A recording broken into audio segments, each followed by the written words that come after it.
सोमनाथाय नमः।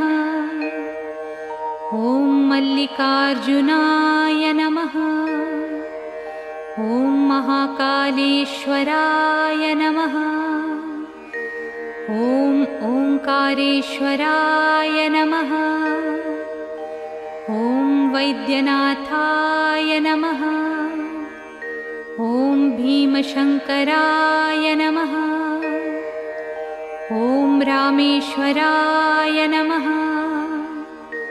ॐ नागेश्वराय नमः। ॐ विश्वेश्वराय नमः। ॐ त्र्यंबकेश्वराय नमः। ॐ केदारेश्वराय नमः। ॐ भुस्मेश्वराय नमः।